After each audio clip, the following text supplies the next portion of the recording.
Family can be your greatest supporters or your deepest wound. For 15 years, my parents made me sleep in the unfinished basement during Christmas, while my sister got my childhood bedroom. When their investment fund collapsed and they faced bankruptcy, I showed up at their door with a check that changed everything, but not in the way they expected. Before we jump back in, tell us where you're tuning in from. And if this story touches you, make sure you're subscribed, because tomorrow, I've saved something extra special for you. Growing up in the affluent suburbs of Boston as the eldest, daughter of Richard and Diane Caldwell, meant living with impossibly high standards. Our Victorian home on Maple Avenue was featured in local magazines twice for my mother's impeccable interior design.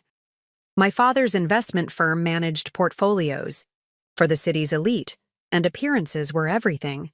From the outside, we were the picture-perfect American family, successful parents, 2 daughters excelling in school, and a golden retriever named Windsor who completed the Norman Rockwell painting that was our carefully curated life.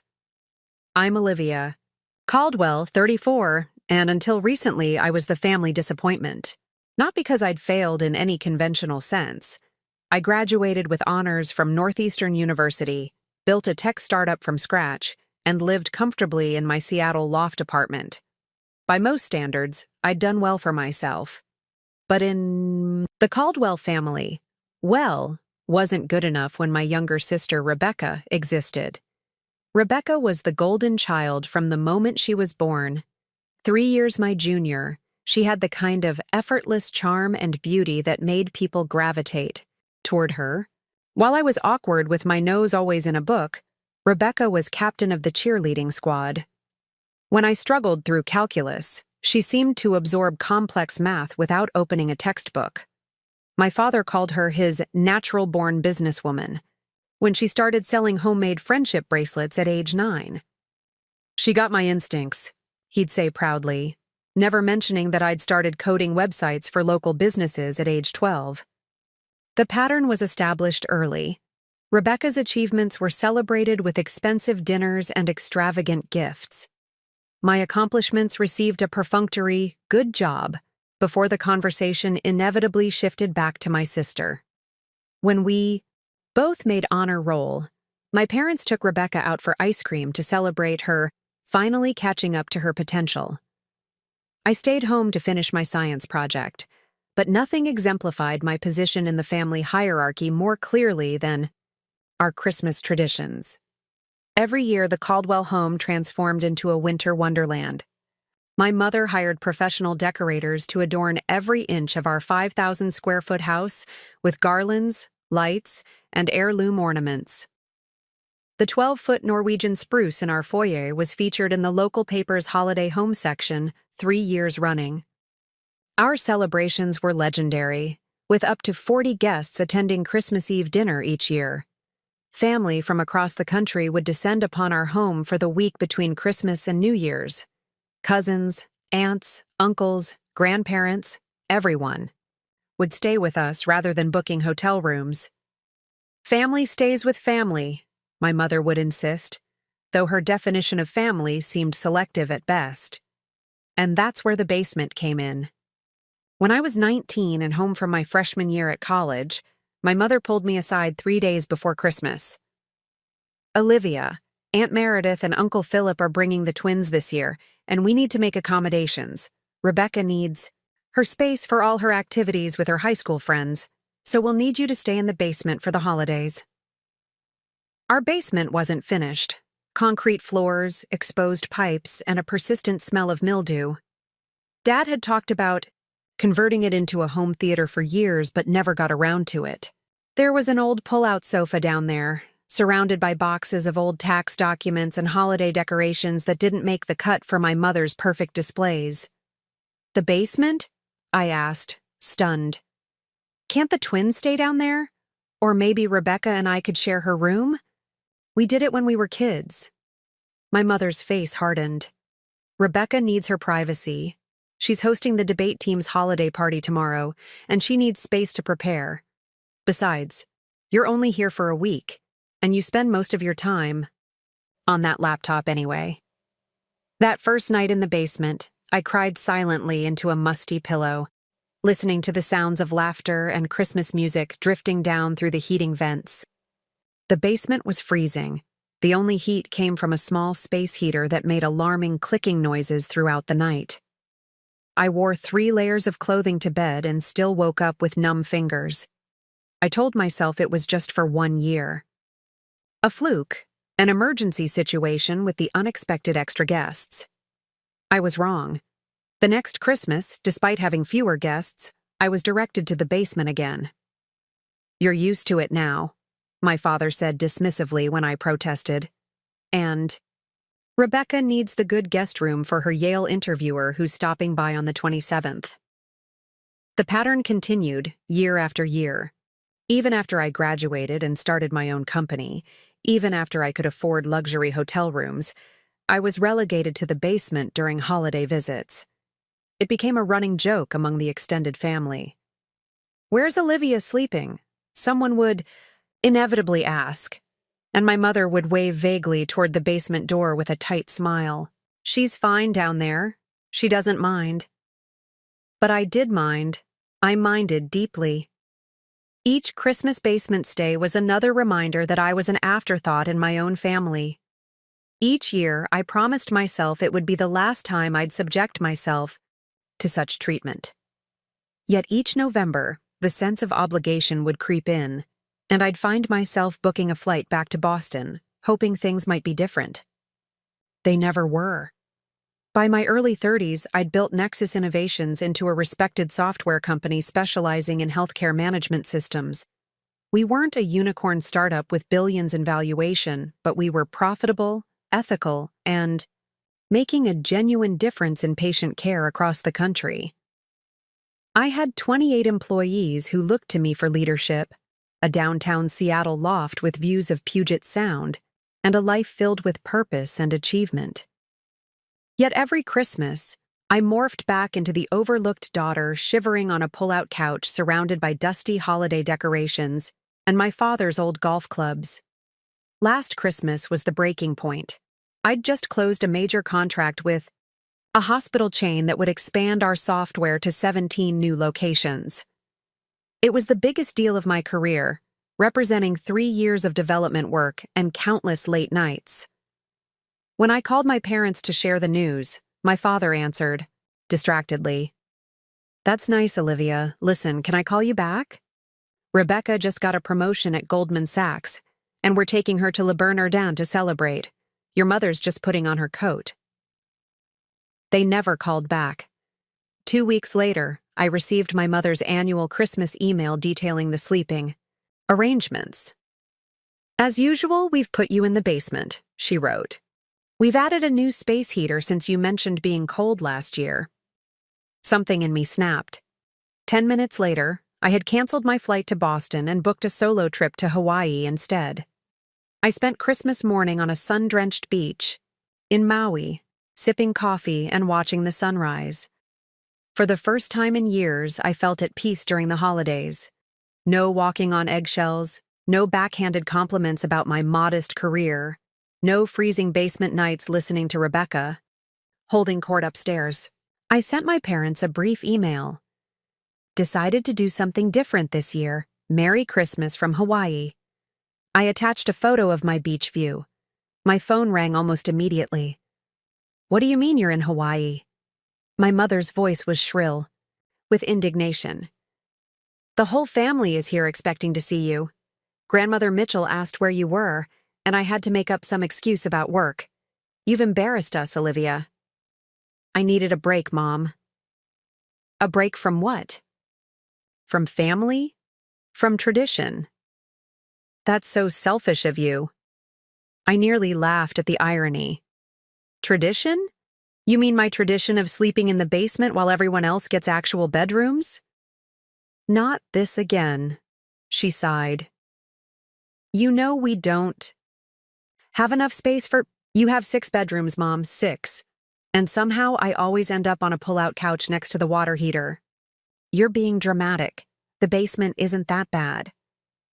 "Then why has no one else ever stayed there? Not once in 15 years? The line went quiet for a moment. I didn't call to argue, she finally said. Your father wants to talk to you. There was a rustling as the phone changed hands. Olivia. My father's businessman voice, the one he used for difficult clients. This behavior is unacceptable. Your absence has upset your grandmother, and now Rebecca is crying. I'm sorry about grandmother, I said, meaning it. My grandmother had always been kind to me, sneaking me extra dessert and slipping 20s into my pocket. But I find it hard to believe Rebecca is crying over my absence. She's never shown much interest in seeing me before. That's unfair. Your sister looks up to you. Another lie to add to the pile. Rebecca hadn't looked up to me since we were children. Now she mainly looked through me, except when making thinly veiled comments about how my company was cute compared to her investment banking career. Dad, I'm not coming. I'm taking care of myself for once. This is about the basement, isn't it? He lowered his voice, probably to keep others from hearing. You've always been so sensitive. It's just a sleeping arrangement, for God's sake. It's not just about the basement. It's about 15 years of being treated like an unwelcome houseguest in my childhood home. It's about my achievements being ignored while Rebecca gets celebrated for ordering the right salad dressing. Now you're just being childish. Your mother and I have always supported both of you equally. I closed my eyes, feeling the warm Hawaiian breeze on my face, strengthening my resolve. Dad, I have to go. My surfing lesson starts in 20 minutes. Surfing? Since when do you surf? Since today. Merry Christmas. I hung up and turned off my phone. The rest of my Hawaiian Christmas was blissful. Hiking to waterfalls, learning to surf, badly but enthusiastically, eating fresh poke by the ocean, and sleeping in a real bed in a beautiful resort. I made friends with a retired couple from Portland who invited me to join their Christmas dinner when they heard I was alone. We stayed in touch afterward. They send me gardening tips and photos of their grandchildren. When I returned to Seattle, I felt different. Lighter. As if I'd finally set down a heavy suitcase I'd been carrying for decades. I decided that my Hawaii Christmas wouldn't be a one-time escape, but the beginning of a new relationship with my family, one with boundaries and self-respect at its core. For months, I maintained minimal contact, brief text responses to my mother's messages, short calls on birthdays, but no visits. No. I focused on growing my company, made new friends through a hiking group, and even started dating a kind, funny marine biologist named Eliza, who valued my thoughts and achievements. Then, in late October, everything changed.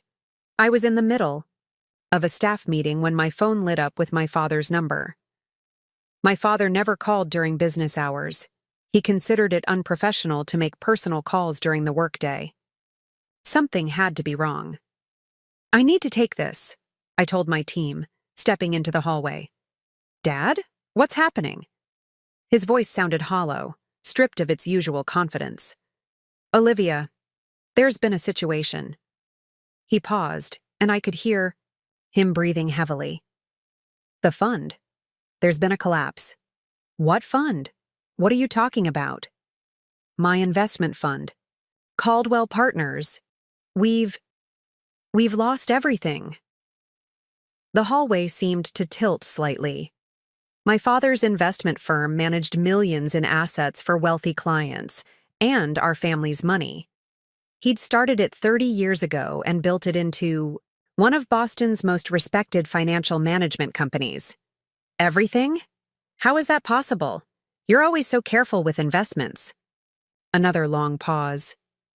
I made some gambles. The market turned, and there were improprieties. Improprieties? Dad, are you saying the SEC is investigating? It's going to be public soon. Your mother doesn't know the full extent yet. His voice cracked, a sound I'd never heard from my stoic father. We're going to lose the house. Everything. I sank into a chair in the hallway, my mind racing. Despite our complicated relationship, these were my parents. They were facing financial ruin and possibly legal consequences. What about Rebecca? Does she know? She's devastated. She had significant investments with the firm. Of course she did. My sister had followed in my father's footsteps, working at Goldman Sachs. She'd probably invested her considerable bonuses with Caldwell Partners, trusting our father's golden touch. I had not. When I started Nexus Innovations, my father had offered to manage my growing capital. "Let me put this money to work for you," he'd said confidently. "The returns I can get you will dwarf whatever that little software company brings in." But I'd declined. My company was my own creation, built without family connections or advantages. I wasn't about to hand control of its finances to a man who couldn't remember what my company actually did. Instead, I'd invested conservatively with a diverse portfolio managed by a Seattle firm with no connection to my family, a decision that now seemed almost prescient. "I need to go, Dad. I'll call you tonight when I'm home and we can talk about..." "What happens next?" "Olivia." He hesitated.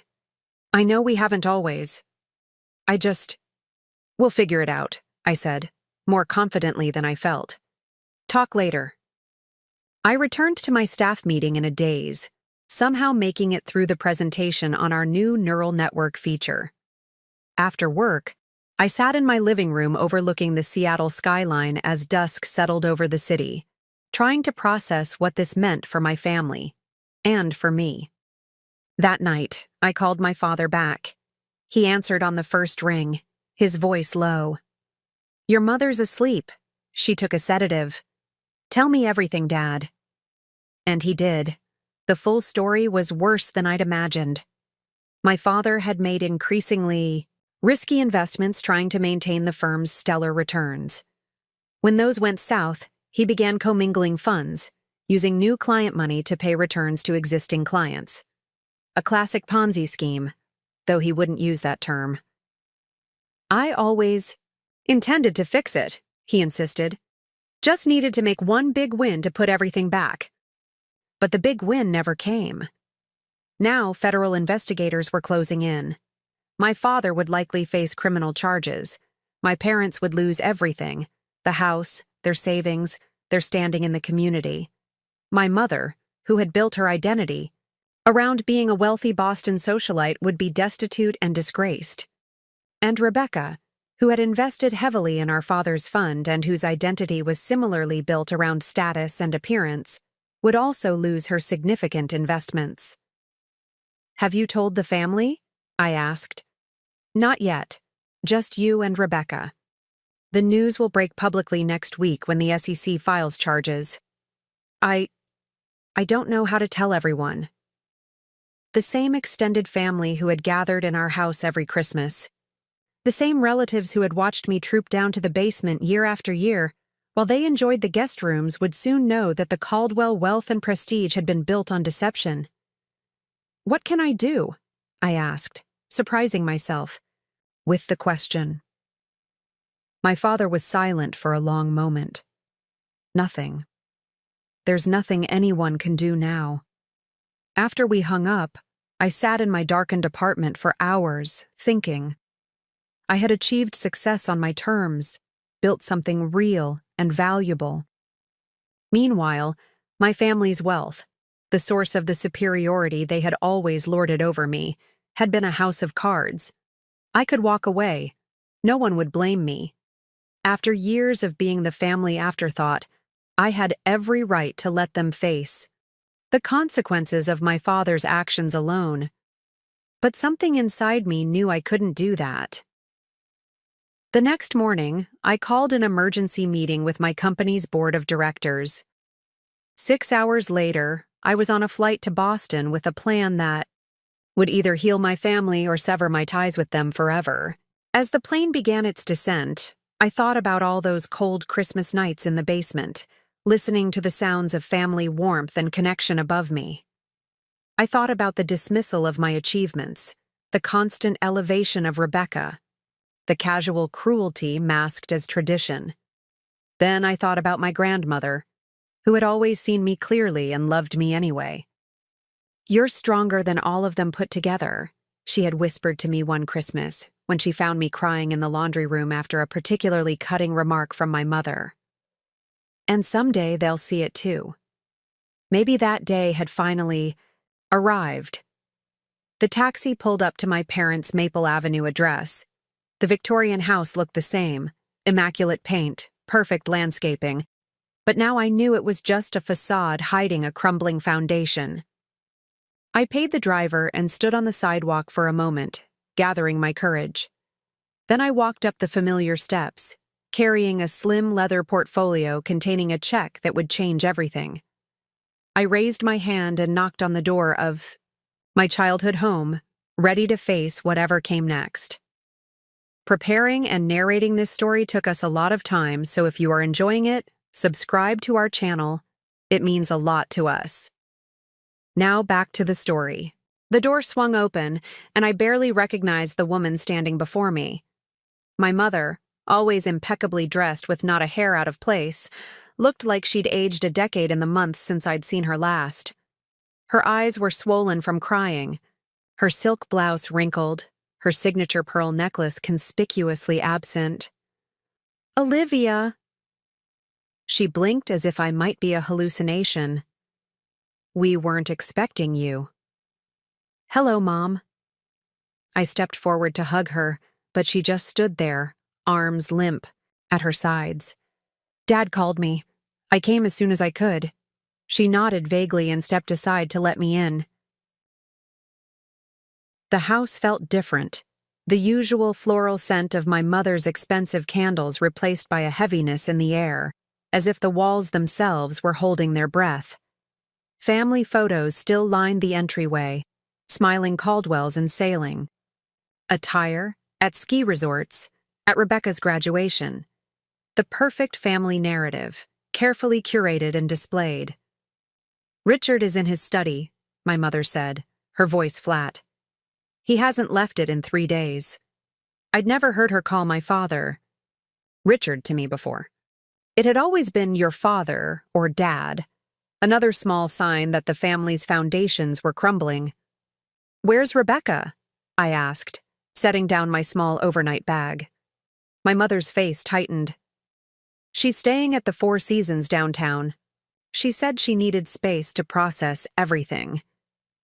Her voice turned bitter, as if she's the only one suffering. I nodded, unsurprised. My sister had always retreated when things got difficult. In high school, she'd gone shopping in New York with friends when our grandmother was hospitalized, claiming she couldn't handle hospitals.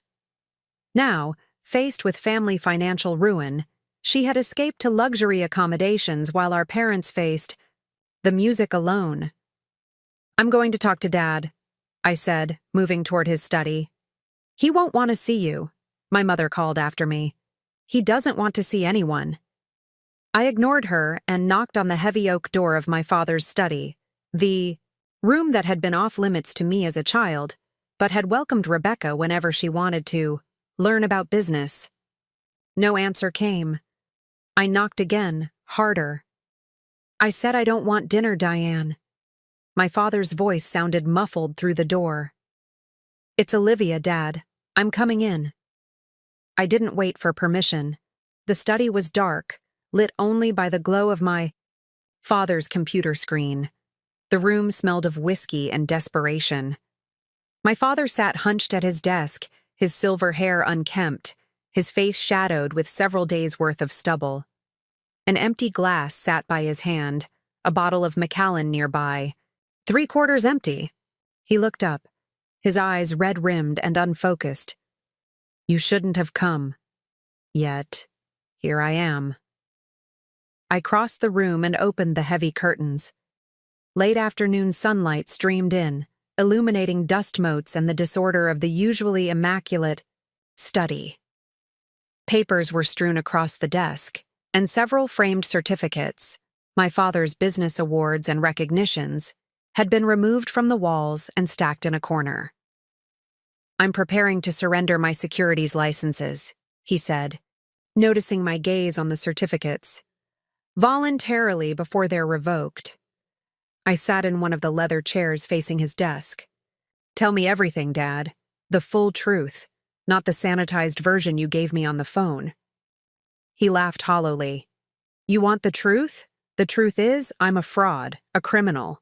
I've destroyed everything I built, betrayed people who trusted me, and ruined our family's name. His hand moved toward the whiskey bottle, but I reached across the desk and moved it out of his reach. Details, Dad. I need specifics if I'm going to help. His eyes narrowed. Help? There's no helping this, Olivia. The SEC has a rock-solid case. I've already spoken with the best criminal defense attorney in Boston, and he says the best I can hope for is a plea deal with a reduced sentence. How much did you lose? He looked away. All of it. $19 million from the fund. The family assets are going to be frozen and then liquidated for restitution. How many clients were affected? 42 investors, friends, colleagues. His voice broke. Our family. I took a deep breath. Including Aunt Catherine. My father closed his eyes, his face contorted with shame. My mother's sister, Catherine, had inherited a substantial sum when her husband died 6 years ago. On my father's advice, she had invested all of it with Caldwell Partners. She's going to lose everything, I said. It wasn't a question. Everyone is. I've ruined them all. He finally looked at me directly. Why are you here, Olivia? To witness my disgrace? To say I told you so because you were smart enough not to invest with me? I'm here because you're my father. A father who relegated you to the basement every Christmas while your sister got the guest suite. The whiskey had loosened his tongue. Don't pretend you're not enjoying this, at least a little. The old Olivia might have flinched at his accusation, might have scrambled to reassure him that she harbored no resentment. But I wasn't that person anymore. You're right, I said calmly. You were a terrible father to me in many ways. You dismissed. My accomplishments favored Rebecca shamelessly and made me feel unwelcome in my own family home. The basement was just a physical manifestation of where I stood in the family hierarchy. His face slackened with surprise. He wasn't used to directness from me. But, I continued, despite all that, I'm not here to gloat. I'm here to offer a solution. I opened my leather portfolio and slid a document across his desk. He stared at it without touching it as if it might burn him. What is this? It's a proposal. Nexus Innovations will purchase Caldwell Partners, assume all its debts, and make full restitution to the defrauded investors. His eyes widened as he finally reached for the document. This is impossible. Your company isn't large enough to... My company is doing exceptionally well, Dad. The healthcare management software market is booming, and we've just secured Series C funding that values Nexus at over $400 million. We have the capital and the cash flow to make this work. He flipped through the pages, his hands trembling slightly. This would save the clients, but it doesn't solve my legal problems.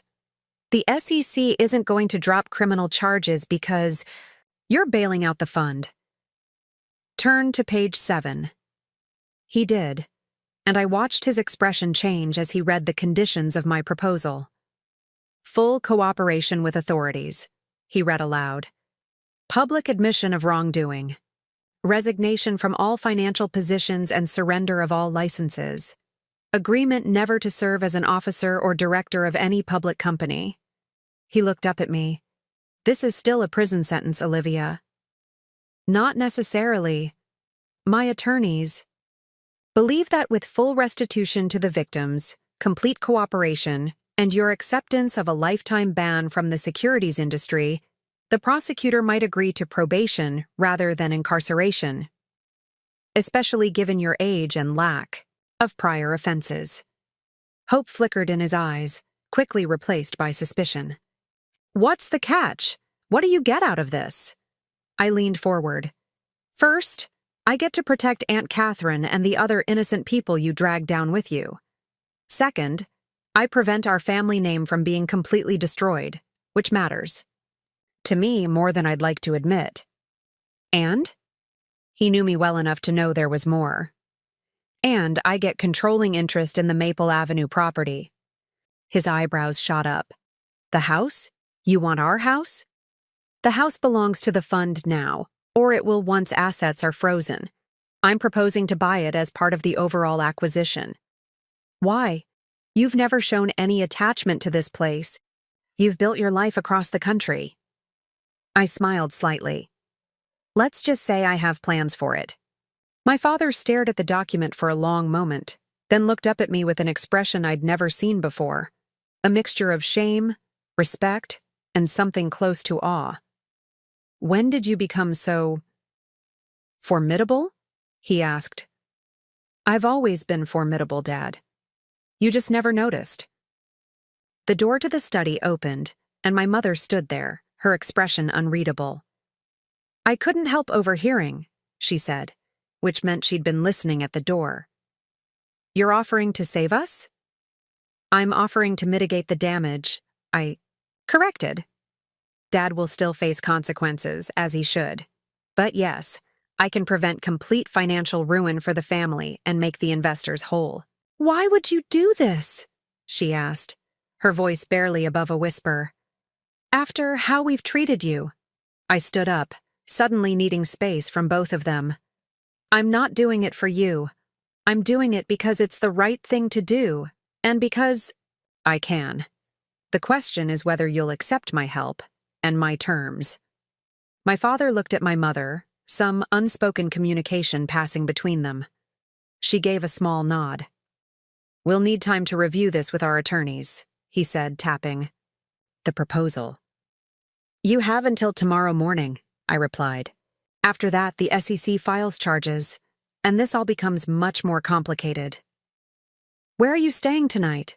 My mother asked. I've booked a room at the Lenox Hotel. My mother actually flinched.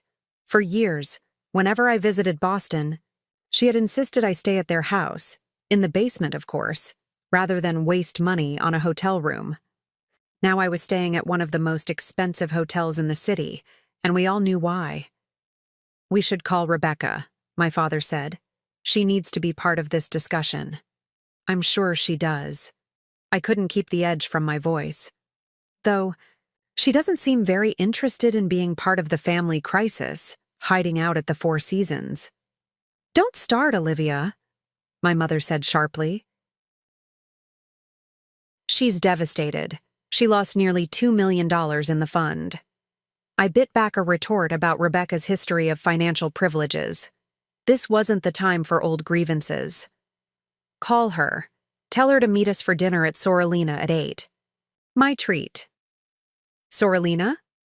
My mother looked surprised at my choice of one of Boston's most expensive Italian restaurants. Might as well enjoy the finer things while we can, I said with a small smile. After all, you taught me the importance of appearances. I left them in the study and went upstairs to what had once been my childhood bedroom. After I moved out for college, my mother had converted it into a home office, removing all traces of my existence. I stood in the doorway, looking at the sleek desk and bookshelves filled with my mother's interior design books and society photographs. My phone buzzed with a text from Eliza. Landed safely? How are the parents of the basement banisher? I smiled at her nickname for my mother. I'd told Eliza all about my family dynamics over late-night conversations and morning coffee. She'd been horrified by the basement story, unable to comprehend how parents could treat their child that way. Landed safe, I texted back. Parents, shell-shocked. Making my proposal tonight. Miss you. Miss you more. Remember, you're offering them salvation, not begging for acceptance. You hold the power now. Use it wisely, basement warrior. I laughed out loud at that, the sound echoing strangely in the house that had never heard much of my laughter. Eliza was right. I wasn't here as the family disappointment anymore. I was here as their potential savior.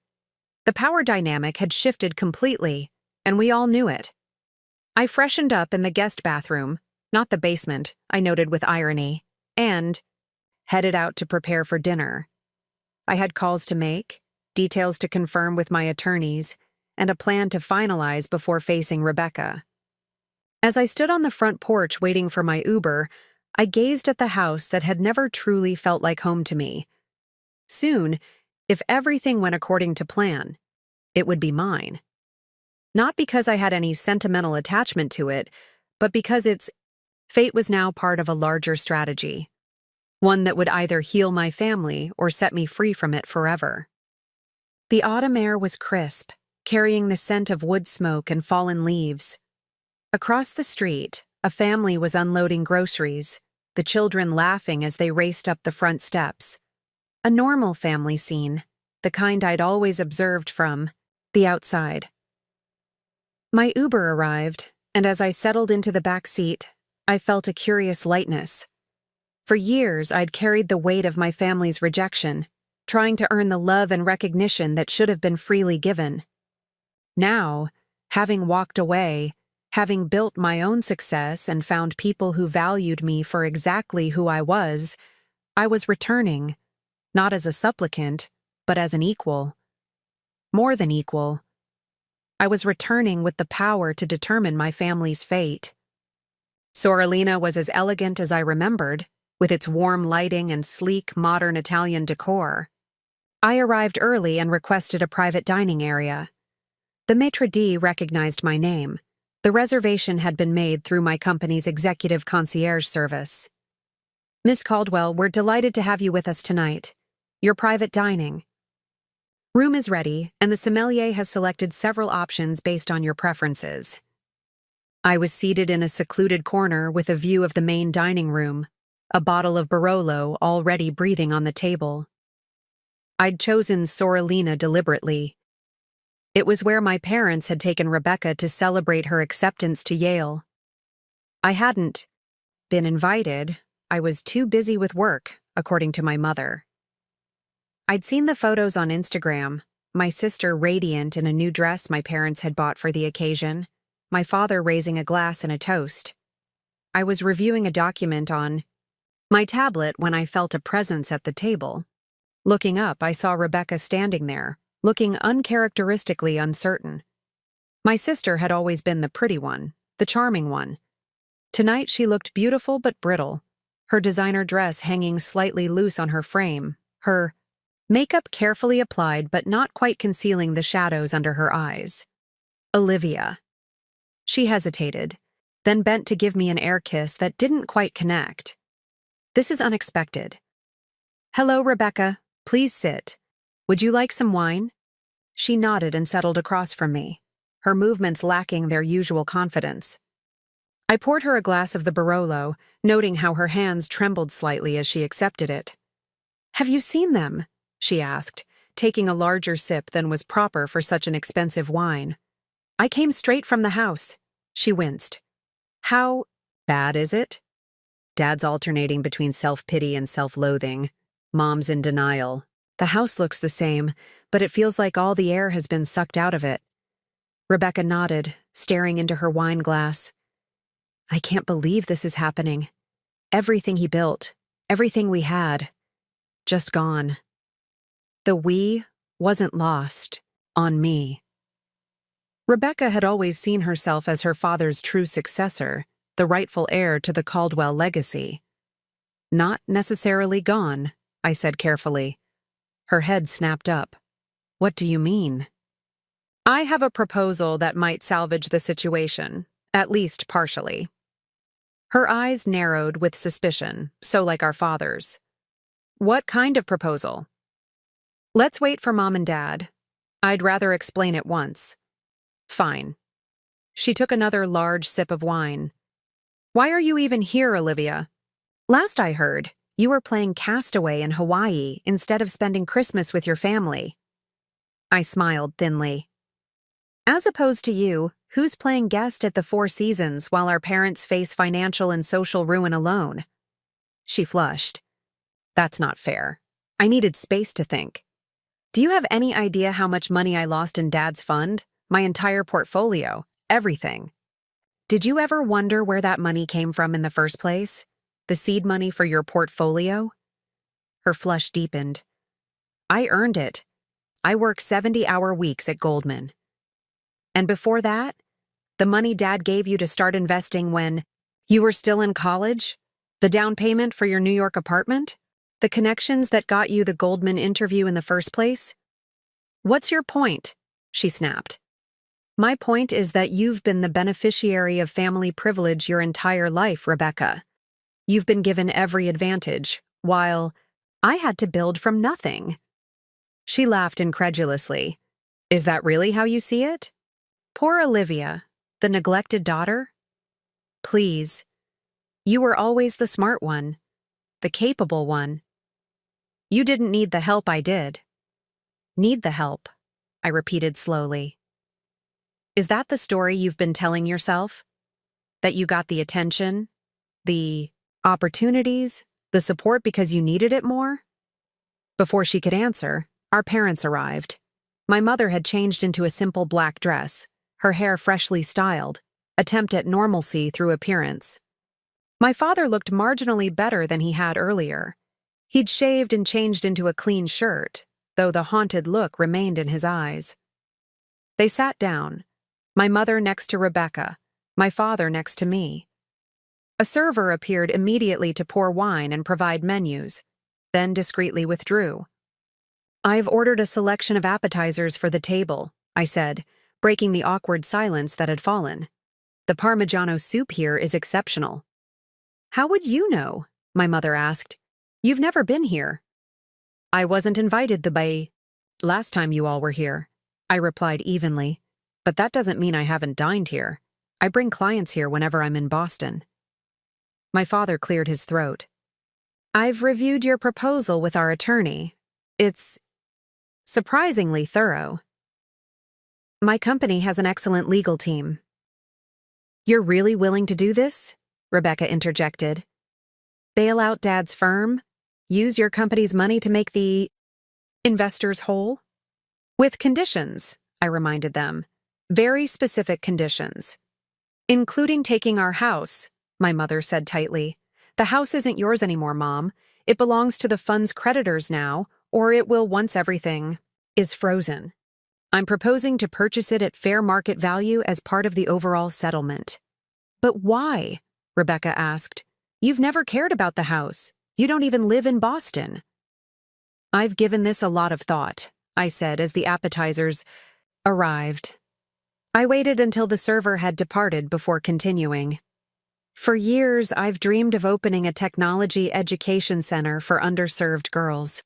A place where they could learn coding, engineering, digital design, everything they need to enter the tech industry on equal footing. My family stared at me blankly. The Maple Avenue house is perfect for this purpose, large enough for classrooms and computer labs, a residential neighborhood but close to public transportation for students coming from other areas. The zoning allows for educational use with minimal variance requirements. You want to turn our home into a school? My mother looked horrified. A technology education center, I corrected, with dormitory space for rural students doing summer intensives. It will be called the Mitchell Center for Technology Innovation. Mitchell, my father repeated. Your grandmother's maiden name. I nodded. Grandmother always encouraged my interest in computers. She bought me my first programming books when I was 12. So this is your revenge. My mother's voice was cold. Take our home and erase the Caldwell name from it completely. This isn't about revenge, I said, though part of me couldn't deny the satisfaction I felt at their discomfort. This is about creating something positive from this situation, and about honoring the person who always saw my potential, even when the rest of you didn't.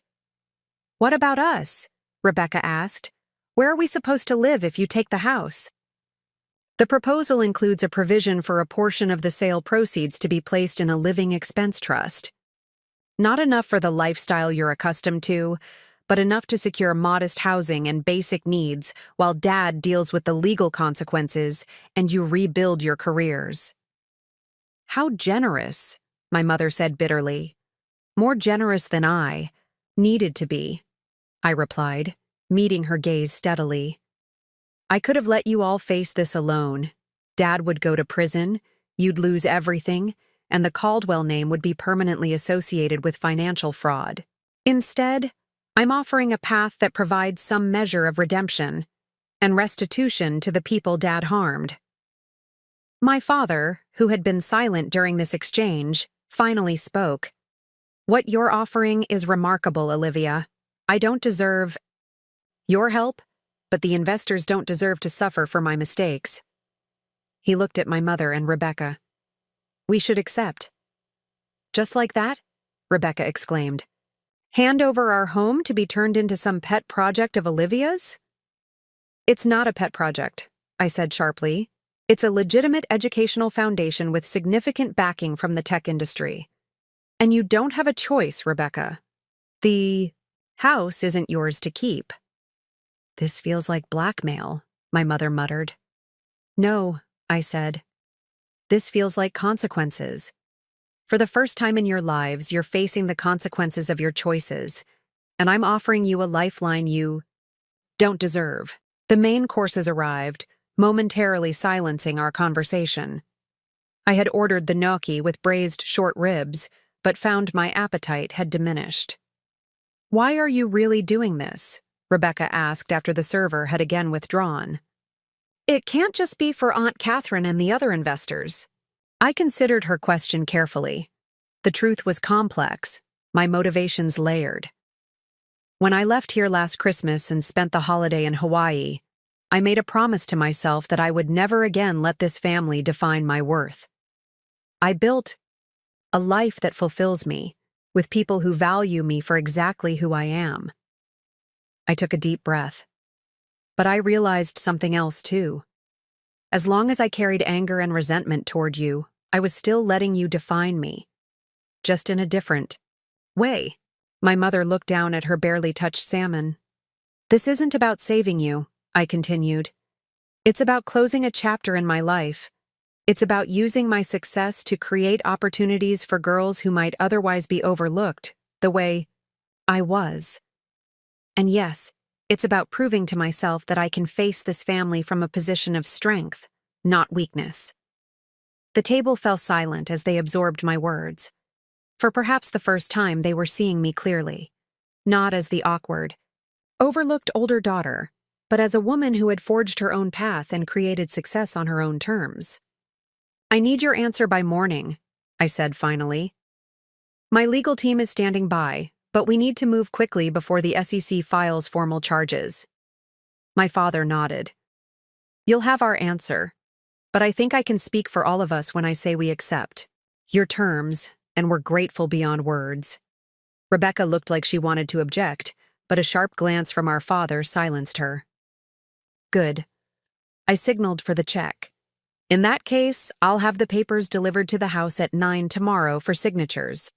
After that, everything moves quickly. As the server processed my credit card, an awkward silence fell over the table. We had never been good at genuine emotion in my family, except for my sister's dramatic outbursts, which had always been indulged. Where will you stay tonight? My mother finally asked. Your room at the house. Isn't my room anymore. I finished for her. It hasn't been for a long time. I have a suite at the Lenox, as I mentioned earlier. Of course. First, she looked embarrassed, perhaps finally realizing how unwelcome they had made me feel all these years. Outside the restaurant, as we waited for our respective cars, my father turned to me. I never understood you, Olivia, he said quietly. I never took the time to try. No, you didn't, I agreed. For what it's worth, I'm proud of the woman you've become, even if I had nothing to do with it. I studied his face, looking for signs of manipulation or insincerity, but all I saw was genuine regret and dawning recognition of everything he had missed. Thank you for saying that, Dad. Maybe someday it will mean something to me. My car arrived first. As I moved to get in, Rebecca suddenly stepped forward and hugged me, the first real hug we'd shared in years. We were awful to you, she whispered. I was awful to you. Yes, I said simply. I don't know if we can ever make it right. I pulled back to look at her. This isn't about making it right, Rebecca. It's about moving forward, all of us. As my car pulled away, I watched them in the rearview mirror, 3 figures standing, close together on the sidewalk, looking smaller and more vulnerable than I had ever seen them. For the first time, I didn't feel like the outsider looking in at the Caldwell family. I felt like the one who had broken free. Back in my hotel suite, I poured a glass of water and stood by the window, looking out at the Boston skyline. My phone buzzed with a text from Eliza. How did it go? They accepted, I texted back. House will be the Mitchell Center by next spring. Your grandmother would be so proud. You are incredible. I smiled, feeling a warmth that had nothing to do with family obligation or approval seeking. I had built this life, my successful company, my relationship with Eliza, my plans for the education center, through my own efforts and choices. The basement-dwelling daughter had emerged into the light, stronger for having navigated the darkness. Tomorrow, papers would be signed. Lawyers would file motions. The process of salvaging what could be salvaged from my father's mistakes would begin. But tonight, standing in a room I had paid for with money I had earned, looking out at the city that had once felt like a place of rejection, I felt something unexpected. I felt free. Morning brought a clarity that only comes after life-altering decisions. I woke in my hotel suite feeling oddly calm, despite the weight of what lay ahead. My legal team had worked through the night, finalizing documents and coordinating with the SEC's Enforcement Division.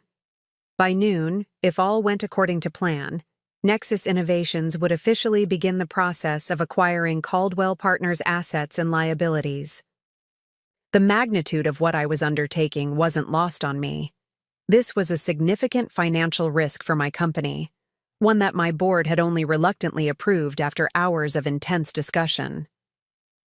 This is business, not family therapy, my CFO had argued. But ultimately, they trusted my judgment, and the potential PR value of rescuing defrauded investors had tipped the scales. After a quick breakfast and a video call with Eliza, who offered her unwavering support despite her concerns, just don't let them hurt you again, Liv. I headed to my childhood home for what would likely be one of my last visits before it transformed into something entirely new. The morning was crisp, leaves crunching beneath my feet as I walked up the familiar path. This time, my father opened the door before I could knock. He was dressed in a suit, as if heading to the office, though we all knew he would never set foot in Caldwell Partners again. The lawyers are already here, he said by way of greeting, stepping aside to let me in. Conference room set up in the dining room. I'd brought my own legal team, 3 attorneys from my company's Boston counsel. They were already seated at one end of the dining room table, laptops open, documents arranged in precise stacks. At the other end sat my parents' attorneys, looking grave. My mother perched rigidly in a chair by the window while Rebecca paced near the fireplace. "Where's your legal representation?" I asked Rebecca. "I'm using Dad's team," she replied, not meeting my eyes. "I can't exactly afford my own lawyers anymore." I nodded and took a seat at the head of the table, a position my father had occupied for countless family dinners. The symbolism wasn't lost on anyone in the room. "Let's begin," I said, and with those 2 words, launched a process that would irrevocably alter the Caldwell family forever. For the next 3 hours, we moved through document after document, my father signing away his control of the investment firm, my mother relinquishing claims to assets purchased with fund money, Rebecca agreeing to return certain gifts that were technically purchased with investor funds, and all of them signing off on the transfer of the Maple Avenue property to a newly established nonprofit foundation, the Mitchell Center for Technology Innovation. The house sale was technically a separate transaction from the fund acquisition, but I had made one contingent upon the other. My attorneys had structured everything to ensure that all innocent investors would be made whole, while my father would face appropriate consequences for his actions. The agreement included his full cooperation with authorities, a lifetime ban from the securities industry, and agreement to a plea deal that would likely result in probation rather than prison time, given the full restitution to investors. With these signatures, my lead attorney explained, Nexus Innovations will immediately begin the process of notifying all affected investors that their funds will be returned in full, plus 3% interest to compensate for lost time and opportunity. 3% is generous, my father's lawyer noted, the first time she'd spoken in hours. Ms. Caldwell insisted, my attorney replied. She was particularly concerned about those investors who might face financial hardship while waiting for restitution. My father looked at me from across the table, a question in his eyes that he couldn't quite voice. Aunt Catherine needs her money back as soon as possible, I said, answering his unspoken query. She's been putting off a knee replacement because she thought she'd lost her medical fund. My mother made a small, pained sound. Catherine was her only sister, and they had once been close. The knowledge that her husband had stolen her sister's medical fund clearly cut through even her practiced composure. As the final documents were notarized and my attorneys began packing up, an unexpected weight lifted from my shoulders. This wasn't forgiveness. I wasn't sure I would ever truly forgive my parents for years of emotional neglect. But it was closure. I had faced my family from a position of strength, protected innocent people from my father's mistakes, and created something meaningful from the ashes of the Caldwell legacy. What happens now? Rebecca asked as the lawyers filed out, leaving just the four of us in the dining room. Now you all begin rebuilding your lives, I said simply. The trust we've established will provide for basic living expenses for the next 5 years. That should be enough time for you and Mom to find employment and for Dad to complete whatever community service his plea agreement requires. And the house? My mother asked, looking around the dining room with its crystal, chandelier, and hand-painted wallpaper she'd commissioned from a European artist. Construction begins next month. The Educational Foundation takes possession in 2 weeks, but I've arranged for you to have until the end of the month to remove personal belongings. My mother nodded stiffly. There's quite a bit to sort through. 30 years of memories. I suggest focusing on the truly meaningful items, I said, thinking of the basement full of holiday decorations that hadn't made the cut for my mother's perfect displays. The house has 4 storage rooms filled with things you haven't looked at in years. And you? My father asked. You'll return to Seattle? Tonight, I confirmed. I have a company to run. Will we? Will we see you again? The vulnerability in his question caught me by surprise. Richard Caldwell had never shown weakness, had never admitted to needing anyone, least of all his overlooked elder daughter. I'll be back periodically to oversee the Mitchell Center's development. And I hesitated, uncertain if I was opening a door that should remain closed. And perhaps next Christmas, if you'd like, we could meet somewhere. Not here, obviously, but somewhere neutral, to start building something new. The hope that flashed across my father's face was painful to witness. A drowning man glimpsing a distant shore. My mother remained impassive, but Rebecca gave a small, tentative smile. I'd like that, she said softly. The grandfather clock in the hallway, a Caldwell heirloom that would now belong to the foundation, chimed noon. I stood, gathering my portfolio and phone. I should go. Final meetings with the legal team, and then my flight back to Seattle. They walked me to the door, an awkward procession of people who shared DNA but had never truly known each other. At the threshold, my mother suddenly reached out and touched my arm, the first physical contact she had initiated in years. Why are you naming it after your grandmother? She asked. You could have put your own name on it, or Nexus. I looked into her eyes, seeing genuine confusion. Because Grandmother Mitchell was the only one who ever saw me clearly. She recognized my potential when the rest of you were too busy applauding Rebecca. She bought me computer books when you were signing. Rebecca up for cotillion. She listened when you were too busy to hear. I didn't know, my mother whispered, about the books. There's a lot you didn't know about me, Mom. That was always the problem. I stepped outside into the crisp autumn air, breathing deeply, as I walked down the path toward the waiting car. Behind me stood the house that had never been a true home to me. Ahead lay a future I had built for myself, brick by brick, code by code, choice by choice. The following spring, I returned to Boston for the grand opening of the Mitchell Center for Technology Innovation.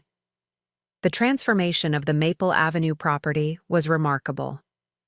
The formal dining room where we had signed the legal documents 6 months earlier was now a state-of-the-art computer lab, its walls lined with sleek workstations instead of my mother's cherished Limoges china. The living room had become a collaborative workspace with modular furniture and interactive whiteboards. My father's study, once forbidden territory to me, was now the center's library, filled with books on coding, robotics, and digital design. Only one room remained relatively unchanged, my grandmother's former bedroom, which now served as my office during my visits. I had preserved her window seat where we used to sit together during her visits, she reading to me while my parents fawned over Rebecca downstairs. The center's first cohort included 25 girls from underserved communities across Massachusetts. They ranged in age from 12 to 17, each selected based on aptitude, interest, and need. Many came from schools without advanced computer classes or homes without reliable internet access. All of them reminded me, in different ways, of my younger self, bright, curious, and overlooked. On opening day, I stood on the front steps of the building to address the assembled crowd of students, parents, educators, and press. The Boston Globe had run a feature on the center that morning, highlighting both its educational mission and the unusual circumstances of its founding. Tech entrepreneur transforms family home into innovation center for girls, the headline had read, with a smaller sub-headline, Daughter salvages legacy from father's financial scandal. Welcome to the Mitchell Center for Technology Innovation, I began, looking out at the eager faces of our first students. This building has a long history. For decades, it was a family home, a place that represented certain values and traditions. From the corner of my eye, I caught a glimpse of unexpected movement. My parents and Rebecca stood at the edge of the crowd, having arrived quietly and without announcement. I hadn't seen them since Christmas, when we had met for an awkward but civil dinner at a restaurant in neutral territory, as promised. Today, this building begins a new chapter, I continued, recovering from my surprise. No longer a private home for one family, but a center of opportunity for many. A place where young women will develop the skills and confidence to enter fields where they have historically been underrepresented. I spoke about the curriculum, the mentorship program we had established with leading tech companies, and the residential summer intensives planned for rural students. Throughout it all, my family remained silent observers, Rebecca occasionally nodding at points that resonated with her. After the ceremonial ribbon cutting and tours of the facility, I finally approached them as the crowd dispersed. I didn't know you were coming, I said. We weren't sure we would, my father admitted. He looked healthier than the last time I'd seen him, the haunted look in his eyes replaced by something more settled. Thanks to my intervention and his full cooperation, he had indeed avoided prison, receiving instead 5 years of probation and 2,000 hours of community service.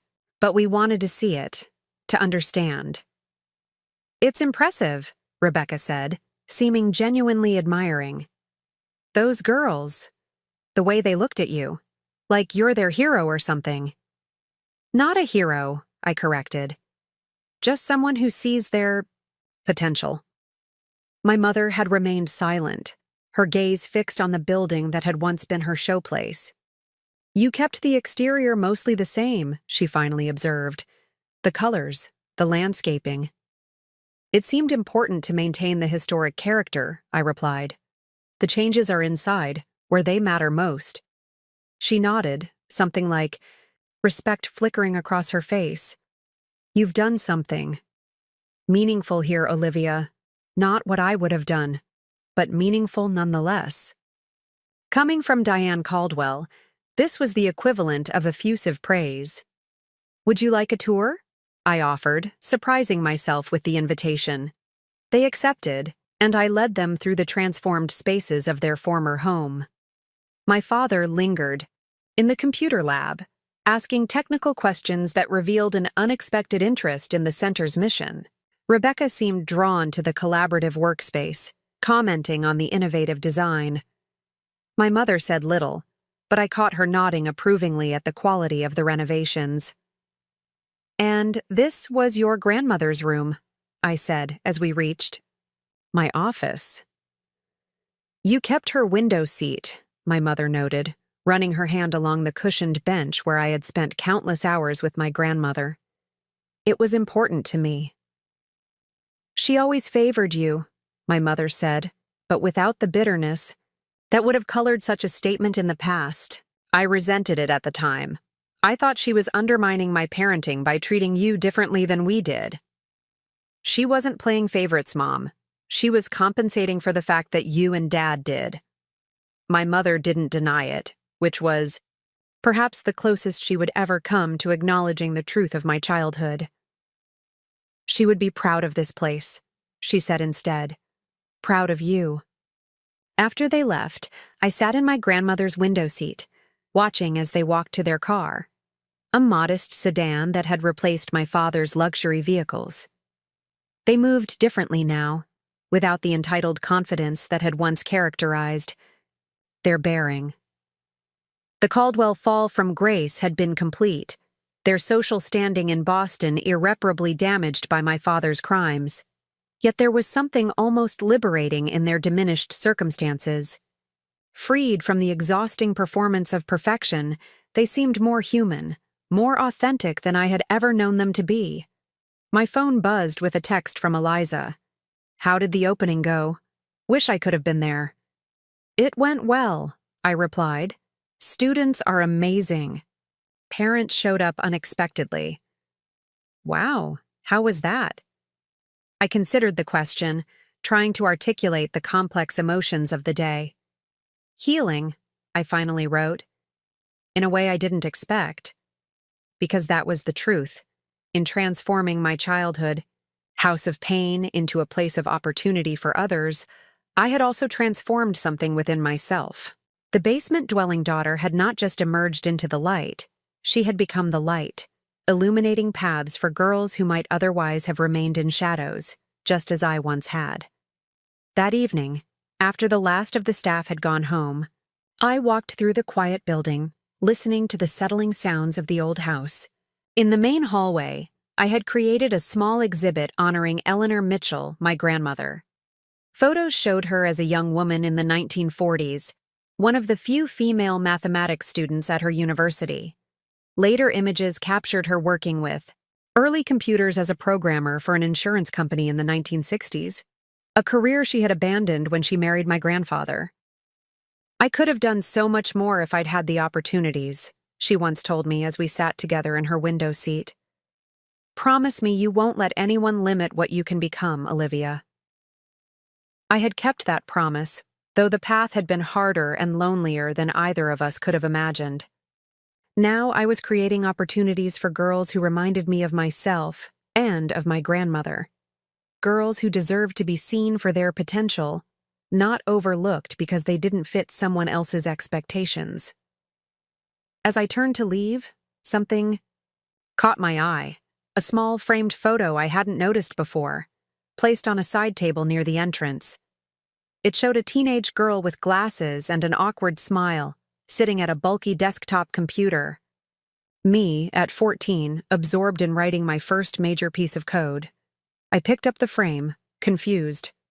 This wasn't part of the official exhibit I had approved. Turning it over, I found a note taped to the back in handwriting I recognized as my mother's. Found this while cleaning out the attic. Thought it belonged here. DC. The photo must have been taken by my grandmother. I had no memory of anyone else ever documenting my early interest in computers. That my mother had found it, kept it, and now returned it to me in this way felt significant.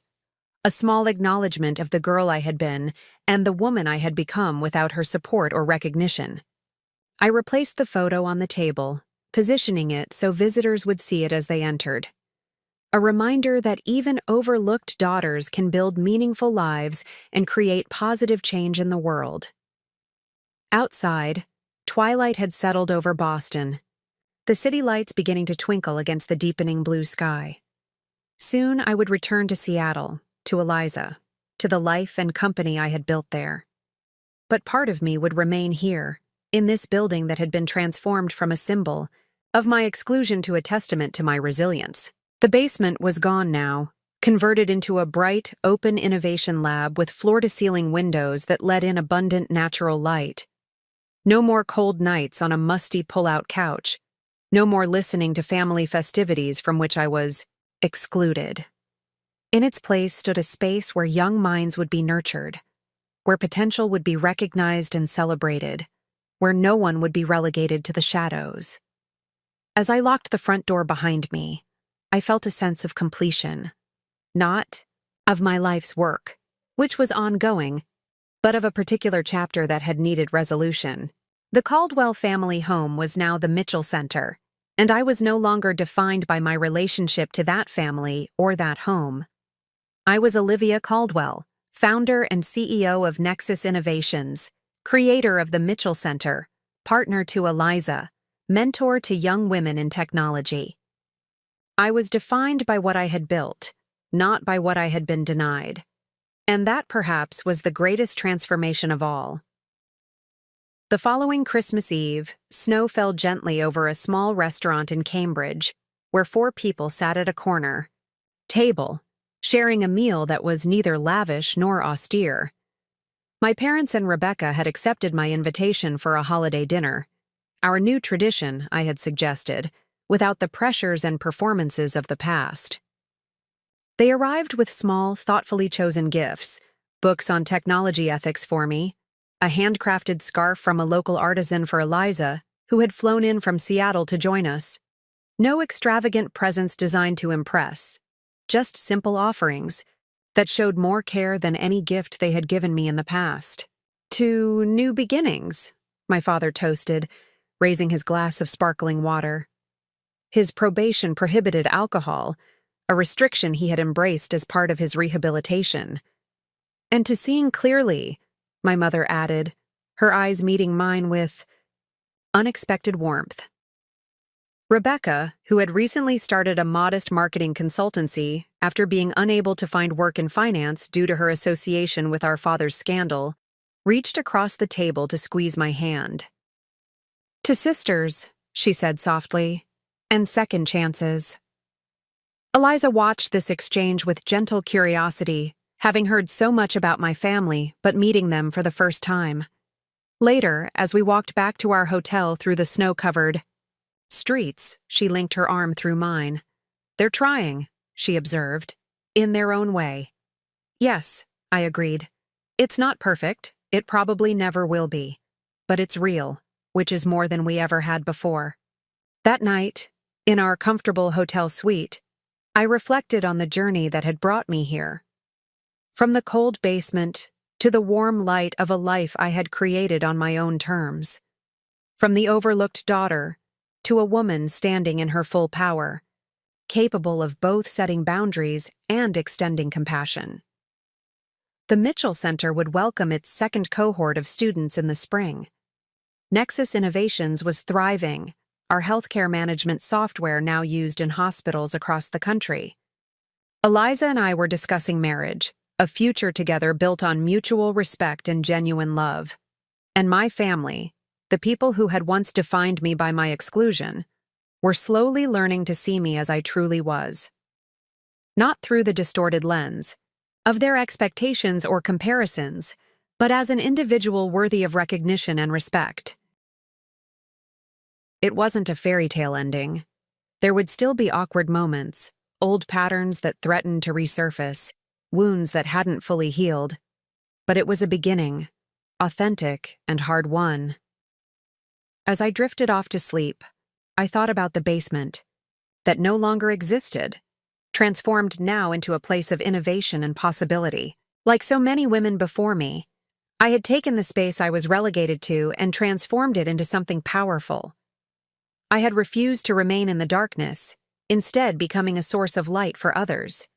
That, perhaps, was the most profound form of success, not measured in dollars or status, but in impact, in transformation, in the courage to build something meaningful from the very foundation of what once caused pain, from the basement to the boardroom, from overlooked to empowered, from exclusion to creation. That was my story, and I was still writing it, one bold decision at a time. 2 years after the opening of the Mitchell Center, I found myself standing before an audience of 500 at the Women in Technology Summit in San Francisco. The journey from basement-dwelling daughter to keynote speaker at one of the industry's most prestigious conferences wasn't one I had envisioned for myself, but life has a way of creating unexpected paths from our deepest wounds. Transformation isn't just about changing circumstances, I told the rapt audience. It's about changing perspectives. It's about recognizing that the very spaces where we've felt most restricted can become launching pads for our greatest contributions. From my vantage point on stage, I could see the faces of women who'd broken barriers in Silicon Valley, young coders just starting their journeys, and, in the second row, 5 teenage girls wearing matching navy blue blazers with the Mitchell Center logo, our first graduating cohort, now preparing for college with full STEM scholarships. When I renovated my childhood home into an education center for underserved girls, many people called it revenge, I continued. They assumed I was trying to erase painful memories or punish my family for years of inequitable treatment. I paused, letting my gaze drift over the audience. But transformation runs deeper than revenge. Revenge keeps you tethered to pain. Transformation releases you from it, while creating ripples of positive change that extend far beyond your own experience. As I spoke, I thought about those ripples. How one decision to convert a basement into a technology lab had sparked a movement that now included 3 Mitchell Centers across the Northeast, with a 4th breaking ground in Chicago the following month. How our graduates were entering elite computer science programs and bringing diversity to internship programs at major tech firms. How the story of a daughter converting her family home after her father's financial disgrace had captured media attention and brought crucial funding to our mission. After my speech, during the networking reception, I was approached by a distinguished woman in her 60s, her silver hair cut in a precise bob, her handshake firm and confident. Marguerite Herrera, she introduced herself. I'm the director of the National Foundation for Women in Computing. I recognized both the name and the organization immediately. The NFWC was the country's largest nonprofit dedicated to increasing female representation in computer science. Your work has caught our attention, Ms. Caldwell, she continued, particularly your focus on identifying talent in communities that traditional programs overlook. Thank you, I replied. That's at the core of our mission, which is why I'd like to discuss a potential partnership. She handed me a business card embossed with the NFWC logo. We're launching a national initiative to establish 50 technology centers for girls over the next decade. Your Mitchell Centers provide a model we'd like to expand. My heart raced at the implication. A national partnership would exponentially increase our impact, bringing technological education to thousands more girls who might otherwise never discover their aptitude for coding or engineering. I'd be very interested in continuing this conversation, I said, already mentally calculating how such an expansion might work. Excellent. My office will contact yours tomorrow to set up a formal meeting. She paused, studying me with shrewd eyes. "I've followed your story, Ms. Caldwell. The basement. At Christmas. The family scandal. Your response to it all. It's quite remarkable." I felt a familiar tightness in my chest whenever my personal history came up in professional contexts. "The centers are what matter," I said, "not how I came to create them." "On the contrary," Marguerite countered, "how you came to create them is precisely what matters. You transformed personal pain into public purpose. That's why your model works. It's authentic. It comes from lived experience, not corporate social responsibility calculations." Before I could respond, we were interrupted by an excited voice. "Ms. Caldwell, we got in." Jasmine, one of the Mitchell Center students who had attended my keynote, rushed toward us, waving her phone. The other 4 girls followed closely behind, their faces alight with shared excitement. "MIT just sent the email. Early admission for all 5 of us." Jasmine was practically bouncing as she showed me her acceptance letter. "We're going to be in the same freshman cohort." The pride that surged through me was unlike anything I'd experienced in my corporate success. These girls, bright, ambitious, and once overlooked just as I had been, were heading to one of the world's premier technology institutions. The same school that had rejected me years ago when my parents had refused to help with tuition, forcing me to attend a state university instead. I hugged each girl in turn, their enthusiasm infectious. "This is incredible news. I knew you could do it." "We couldn't have done it without you in the center," said Amara, the quietest of the group, whose talent for algorithmic thinking reminded me of myself at her age.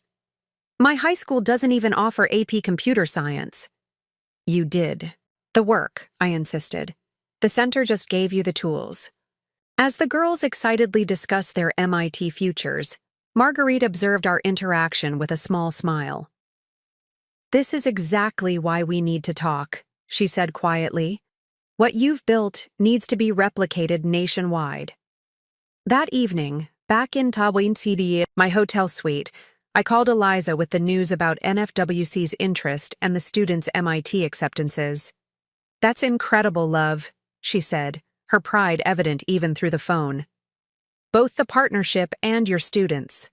Though I'm not surprised about either." "It feels surreal," I admitted, kicking off my heels and sinking onto the couch. "When I started the first center, I was just trying to create something meaningful from a painful situation. I never imagined it becoming a national model." "That's because you were focused on solving a real problem, not chasing recognition," Eliza replied. "Speaking of recognition, did you see the Boston Globe piece?" "No. What piece?" "Hold on. I'll send it to you now." Moments later, my phone pinged with a message containing a link to an article titled, "From Financial Disgrace to Public Service: The Caldwell Family's Unexpected Legacy." My stomach tightened as I began to read. The article detailed my father's journey from disgraced investment manager to dedicated community servant.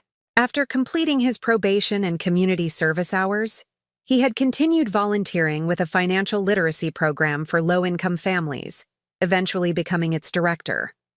The program taught basic budgeting, saving strategies, and how to avoid predatory lending, skills that many of his former wealthy clients had never needed, but which were critical for families living paycheck to paycheck. The article quoted my father. "My daughter taught me that true redemption isn't about restoring what was lost, but about creating something better from what remains. She transformed our family home into an education center that changes lives.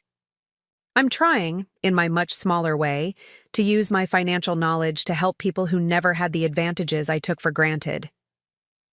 I set down my phone, emotions churning. My father's rehabilitation had been a slow, complicated process. Our relationship had improved but remained cautious, with boundaries I enforced firmly. This public acknowledgement of my influence on his journey was unexpected. "Are you okay?" Eliza asked after my long silence. "I think so," I said slowly. It's just strange to see him publicly crediting me for his change in perspective. Is it accurate? I considered the question. Yes, actually. That's what makes it strange. He's acknowledging something I never thought he'd recognize. After finishing my call with Eliza, I found myself reflecting on how much had changed in the years since I'd arrived at my parents' door with a proposal that altered all our trajectories. My father's transformation from entitled financier to humble community educator. My mother's shift from social climber to part-time art teacher at a senior center. Rebecca's evolution from golden child to hardworking small business owner who now occasionally volunteered at the Mitchell Center, teaching marketing skills to our students. And my own journey, from the basement-dwelling daughter desperate for validation to a woman comfortable in her own accomplishments, no longer seeking approval from those who had withheld it for so long. The next morning, I met with Marguerite and her team at NFWC headquarters. The potential partnership they outlined was more comprehensive than I'd expected. A plan to establish Mitchell-inspired centers in all 50 states over the next decade, with significant funding from both corporate sponsors and federal grants. "We don't want to simply replicate your physical model," Marguerite explained as we reviewed the proposal. "We want to incorporate your philosophy, identifying girls with aptitude rather than just interest, focusing on communities where technological education is limited, providing both technical skills and leadership development. And mentorship," I added. "That's essential to our approach. Every student is paired with a woman working in the tech industry who can provide guidance and real-world perspective." "Absolutely," Marguerite agreed. "In fact, we'd like to formalize that aspect into a national mentorship network." By the end of the 4-hour meeting, we had outlined a framework for collaboration that would maintain the Mitchell Center's core values while expanding their reach exponentially. I left feeling both exhilarated and slightly overwhelmed by the scope of what we were undertaking. As I walked through San Francisco's financial district toward my next meeting, my phone rang with an unfamiliar Boston number. "Olivia Caldwell," I answered. "Ms. Caldwell, this is Catherine Mitchell." My aunt's voice was instantly recognizable, though we hadn't spoken directly in years. My relationship with my mother's sister had been cordial but distant, complicated by family dynamics and my father's betrayal of her trust. "Aunt Catherine," I said, surprised. "Is everything all right?" "Yes, everything's fine. I'm calling." "Because?" She hesitated. "I saw the article about your father's financial literacy work, and I've been following the success of the centers you've named after my mother." My grandmother, Eleanor Mitchell, had been Catherine's mother as well, though Catherine had never shown the same closeness to her that I had experienced. "The centers are doing well," I confirmed, unsure where the conversation was heading. "I should have reached out sooner," Catherine said, her voice softening. "When you arranged for my investment to be returned after Richard's fund collapsed, that saved me from having to sell my home. I've never properly thanked you." "It was the right thing to do," I said simply. "You were an innocent victim in all of it." "Perhaps." She paused again. "But there's another reason I'm calling. I've been going through Mother's things, finally, after all these years, and I've found some items I think should go to the Mitchell Center. Or to you personally." "What kind of items?" I asked, intrigued. "Mother's papers from her time as a programmer in the 60s. Technical manuals she annotated, journals about her work, and photographs, quite a few with you as a girl, working on your first computer. She kept everything related to your interest in technology." A lump formed in my throat. I'd had so few tangible connections to my grandmother after her death. To discover this archive of her technological work, and her documentation of our shared interest, felt like finding a missing piece of myself. "That's incredibly meaningful, Aunt Catherine. I'd be honored to have those items for the center's historical collection." "There's one more thing," she added. "A letter Mother left for you. It was in a sealed envelope with instructions that it be given to you when you've found your path. I think that time has clearly come. We arranged for the materials to be shipped to the Boston Mitchell Center, where I'd retrieve them during my next visit. After ending the call, I stood for a moment on the busy sidewalk, pedestrians streaming around me, feeling a connection through time to the grandmother who had seen my potential when no one else did. That evening, after a full day of meetings, I found myself drawn to visit the San Francisco Museum of Innovation, where a special exhibit on women in computing history was currently featured. The museum was nearly empty at this late hour, allowing me to wander through the exhibit in contemplative silence. I paused before a display about early female programmers, women who had written code for ENIAC and other first-generation computers when programming was considered clerical work, suitable for women before it became prestigious and male-dominated. My grandmother had been among this pioneering generation, though her contributions were too small to merit museum recognition. Inspiration strikes in unexpected places, doesn't it? I turned to find Marguerite Herrera standing beside me, studying the same display. "I didn't realize you'd be here," I said. "This exhibit was partly funded by our foundation," she explained. "I try to visit whenever I'm in San Francisco. These women's stories deserve to be told." We moved through the exhibit together, pausing before photographs of women hunched over massive computers, punch cards in hand, their contributions largely forgotten by history. "Do you know what I find most remarkable about these pioneers?" Marguerite asked as we studied a group photo from 1962. "What's that?" They didn't know they were making history. They were just doing work they found fascinating, often in basements and back rooms, while men took credit for their innovations. She glanced at me meaningfully. "Rather like someone else I know." "The parallel isn't lost on me," I admitted. "My grandmother was part of this generation. She gave up her programming career when she married, but she never lost her fascination with technology. She was the one who encouraged my interest in computers when I was young." "And now you're carrying forward her legacy," Marguerite observed, "creating opportunities she never had." We completed our tour of the exhibit and found ourselves in the museum's quiet courtyard, San Francisco's lights twinkling around us in the evening darkness. "I've been thinking about your story, Olivia," Marguerite said as we sat on a bench near a sculptural fountain. "About how you transformed that basement experience into something powerful." "I didn't set out to create a movement," I said. "I just wanted to make meaning from something painful." "That's often how the most significant changes begin," she replied. "Not with grand plans, but with personal insights that reveal universal truths. You recognize that being relegated to the basement wasn't just about you. It was about how society overlooks certain kinds of talent and potential. You turned a personal slight into a platform for systemic change." Her words resonated with something I'd been feeling but hadn't fully articulated. My journey from the basement to the Mitchell Centers wasn't just about proving my family wrong or healing my own wounds. It was about recognizing that my experience reflected broader patterns of overlooked potential and doing something to address that larger issue.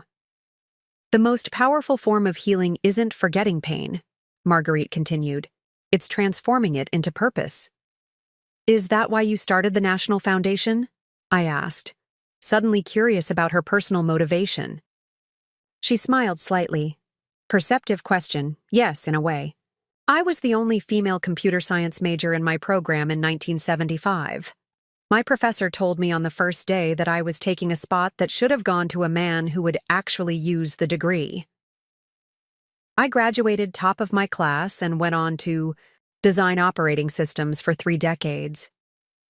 And then founded an organization to ensure no other girl would be told she didn't belong in technology," I finished.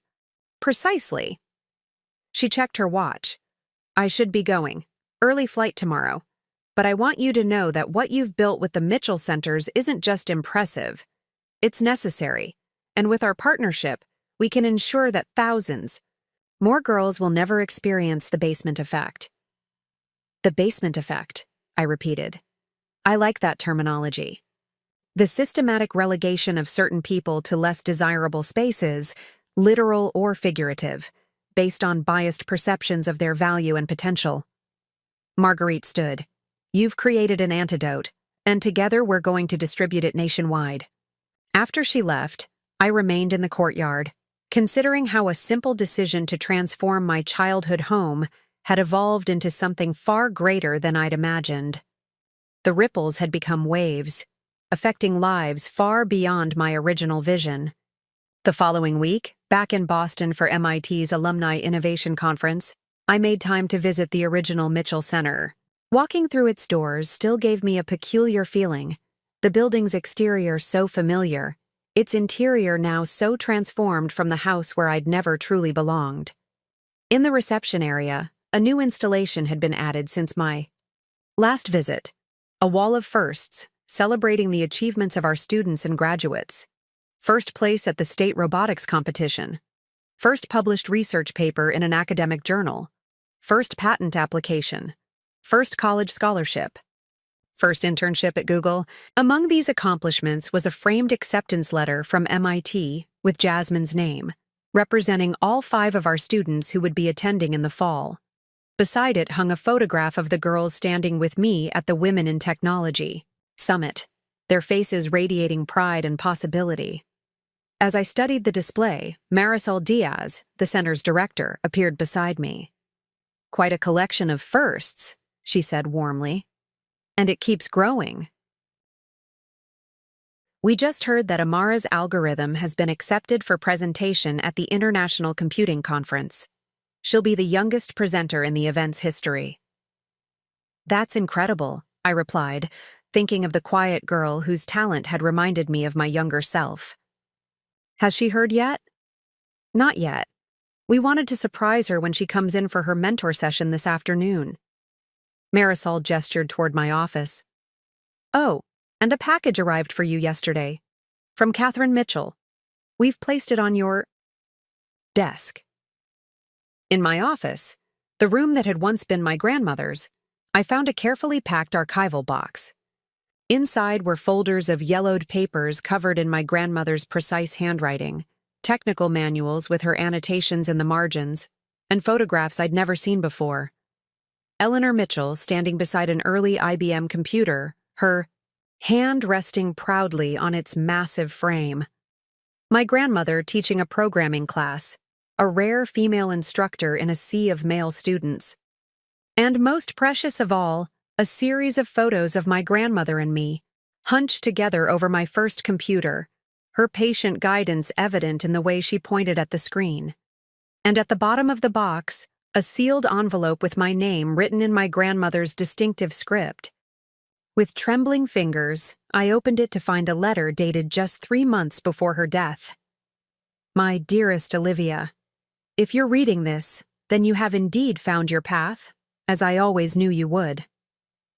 From the first moment I saw you methodically, arranging your building blocks in patterns that revealed your systematic mind, I recognized in you the same passion for logic and problem-solving that drove my own work with early computers. I've instructed Catherine to give you this letter and my professional papers when the time is right, when you've discovered how to use your exceptional gifts despite the limitations others may place upon you.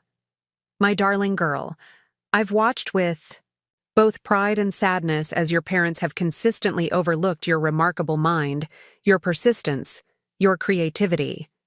They cannot see what I see so clearly, that you possess not just intelligence, but the rarer quality of vision, the ability to perceive solutions where others see only obstacles.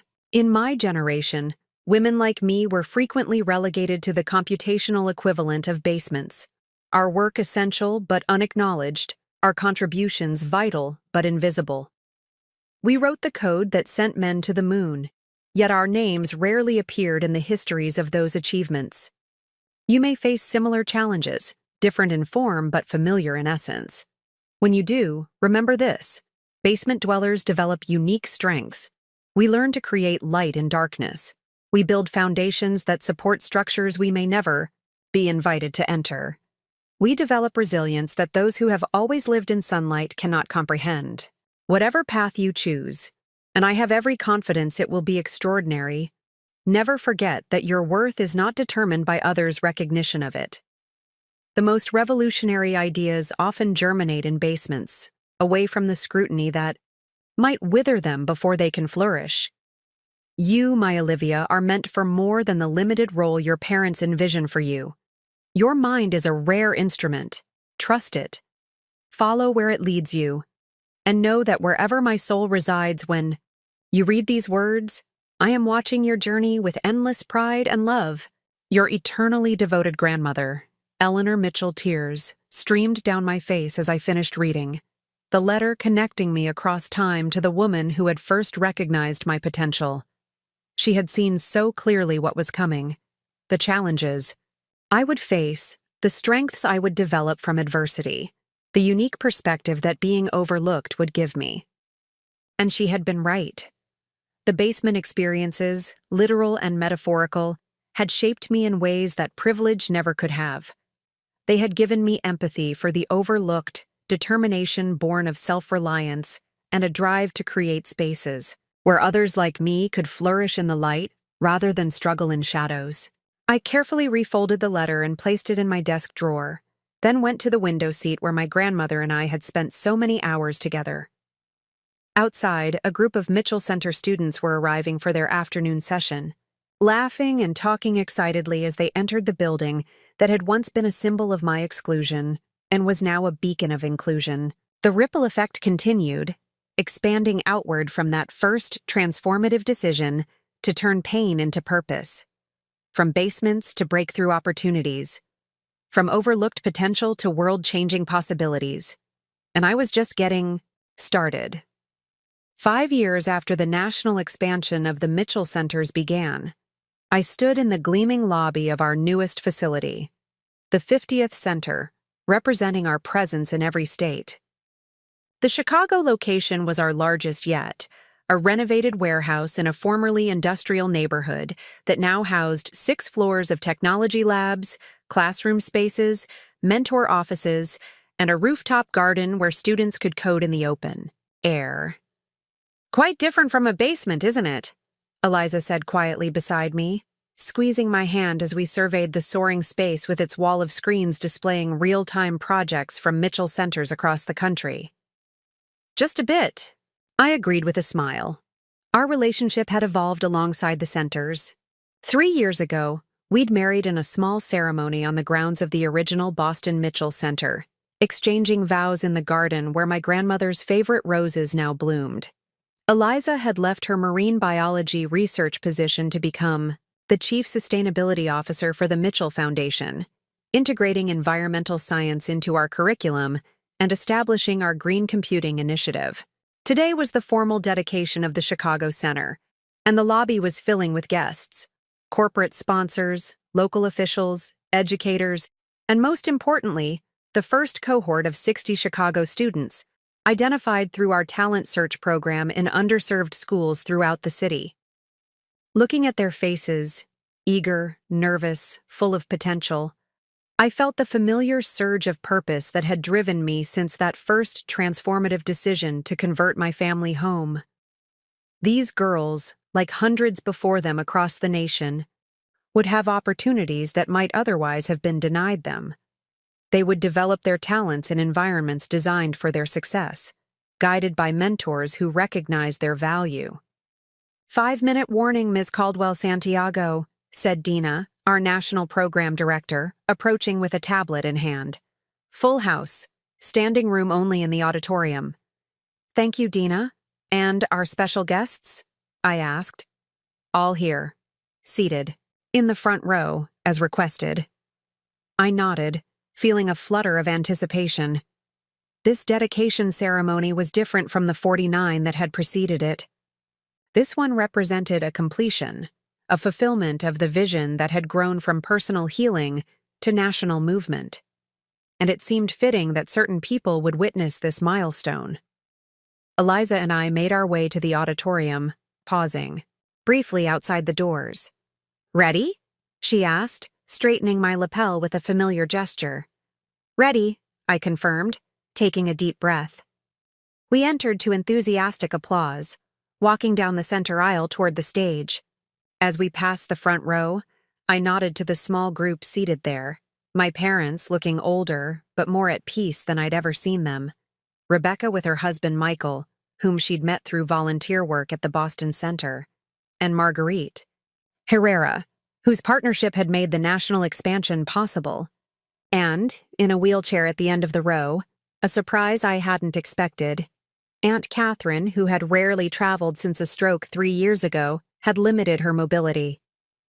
She smiled and nodded as I passed, her presence a meaningful connection to my grandmother, whose vision had sparked everything we'd built.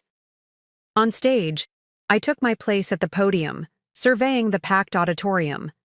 Tech industry leaders, educators, policymakers, media, supporters, and most importantly, students, all gathered to celebrate what had begun as one woman's response to years of being relegated to the basement. Welcome to the 50th Mitchell Center for Technology Innovation, I began. Today marks the completion of a vision that seemed almost impossible just 5 years ago. To establish a center in every state, providing technological education and mentorship to girls whose potential might otherwise go unrecognized. I paused, letting my gaze sweep across the audience. But the true origin of this national network began long before the first center opened its doors. It began in a basement. For the first time publicly, I shared the full story of those Christmas basements, the years of being overlooked, the family dynamics that had shaped my early life. Not with bitterness or accusation, but as context for what followed. How those experiences had given me a unique perspective on overlooked potential, and how my family's financial collapse had created an unexpected opportunity to transform pain into purpose. The basement can be a metaphor for any space where talent is relegated rather than elevated, I continued. The back row of a classroom, the bottom of a resume pile, the wrong side of a socio-economic divide. But basements also have unique qualities. Their foundations, supporting everything built above them. They teach resilience to those who dwell there. And most importantly, they can become launching points for transformation. I outlined the journey from that first center in Boston to the national network we celebrated today, acknowledging the corporate partners whose funding had made expansion possible, the educational institutions that had created pathways for our graduates, and the thousands of professional women who served as mentors. But numbers and statistics don't capture the true impact of the Mitchell Centers, I said. For that, we need stories. I gestured toward the side of the stage, where Jasmine, one of the original 5 students from Boston who had been accepted to MIT, now stood waiting. She had graduated with honors last year and recently joined one of Silicon Valley's most innovative artificial intelligence firms. Jasmine took the podium, her confidence a stark contrast to the shy girl I'd first met 6 years ago. Before the Mitchell Center, I didn't know anyone who looked like me in tech, she began. My high school counselor suggested I consider nursing or teaching because those were good careers for women. But Ms. Caldwell and the center showed me possibilities I'd never imagined. She described her journey from curious student to MIT graduate, now developing algorithms that help detect early indicators of climate change. But I'm just one story, she said, turning toward the projection screen behind us. Today, I'm honored to introduce you to the Mitchell Network, graduates from centers across the country who are changing the face of technology. The screen illuminated with a mosaic of faces, young women of all backgrounds, each with a caption noting their current roles. Software engineer at NASA, cybersecurity specialist at the Department of Defense, founder of an educational technology startup, lead developer for renewable energy systems, biomedical engineer designing prosthetics. The audience applauded as Jasmine concluded her remarks and returned to her seat. I stepped back to the podium, moved by the visual representation of what had grown from that first transformative decision. Each of these women was once a girl whose potential might have been overlooked, I said. Each represents not just individual success, but a shift in our collective understanding of who belongs in technology and innovation spaces. I then introduced our newest initiative, the Foundations Program, which would extend Mitchell Center resources to elementary schools in underserved communities, identifying aptitude for computational thinking at even earlier ages. We've learned that the basement effect often begins before middle school, I explained. By third grade, many girls with natural aptitude for STEM fields have already internalized the message that those spaces aren't for them. The Foundations program aims to intercept that message and replace it with invitation and opportunity. After outlining the program's structure and goals, I paused, taking a moment to acknowledge the deeper meaning of this milestone.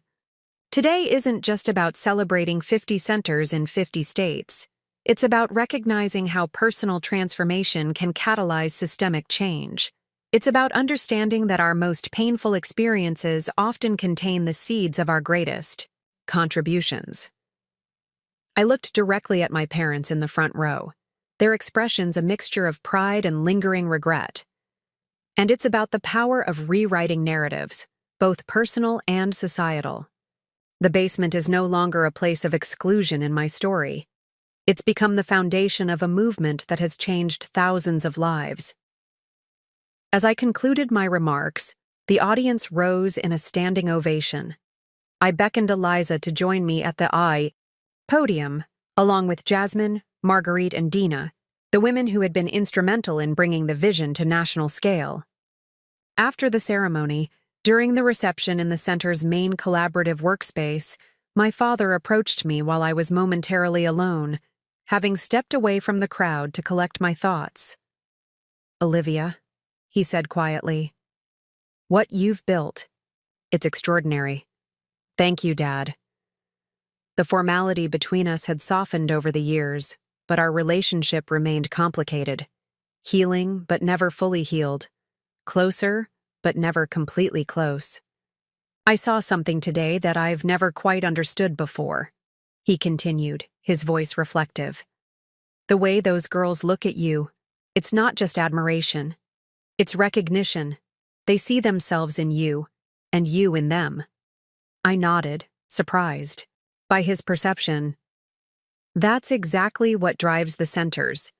Recognition of potential that others might miss. The way we missed yours. It wasn't a question, but a statement, an acknowledgement that had been years in coming. "Yes," I said simply. He looked around at the bustling reception, the animated conversations between students and tech industry leaders, the displays of innovative projects created by Mitchell Center participants. "The basements," he said quietly. "All those Christmases. I never thought." "Neither did I admitted. "But that's the thing about overlooked spaces, Dad. They often contain exactly what we most need to see." A comfortable silence fell between us, not the tense, awkward silences of the past, but a moment of shared understanding. "Your grandmother would be incredibly proud," he finally said. "Not just of the centers, but of you, the woman you've become." "I know," I replied, thinking of her letter. She saw it before anyone else did. Across the room, I spotted Rebecca deep in conversation with two Chicago students, showing them something on a tablet. My sister had surprised us all by becoming one of our most dedicated volunteers, regularly running marketing workshops at the Boston Center and helping students develop personal branding strategies for college applications. The Golden Child had developed a genuine passion for mentoring, finding purpose in helping others that her corporate career had never provided. My mother stood nearby, watching the interaction with a small smile. Our relationship had evolved the most slowly, weighted by years of barbed comments and dismissals. But time had brought a measure of mutual respect, if not the closeness I had once craved. She now lived in a modest townhouse with my father, teaching art classes at a community center and, somewhat ironically, serving on the design committee for new Mitchell Centers.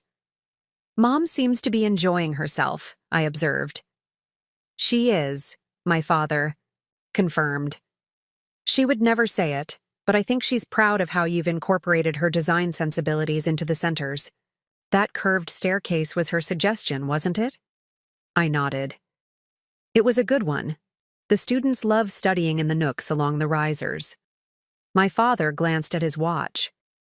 We should probably let you get back to your guests. I know how these events go. Everyone wants a moment with the visionary. Stay for dinner, I said impulsively. All of you. You, Mom, Rebecca, Michael, and Aunt Catherine, of course. Eliza and I are hosting a small gathering at our hotel suite later. Just close friends and family. Surprise flickered across his face. Are you sure? This is your big moment. You don't need family complications. I'm sure, I replied, realizing I meant it. It seems fitting somehow. As he moved away to share the invitation with the others, Eliza appeared at my side. Everything okay? She asked, noting my pensive expression. Better than okay, I said. I just invited my family to dinner. She raised an eyebrow. The Christmas Basement Brigade? All of them? All of them. I smiled at her protective skepticism. It feels right. Full circle in a way. The remainder of the reception passed in a blur of introductions, conversations, and photographs. I made sure to speak personally with each of the 60 new Chicago students, asking about their interests and aspirations. Their energy and optimism were infectious, their potential palpable.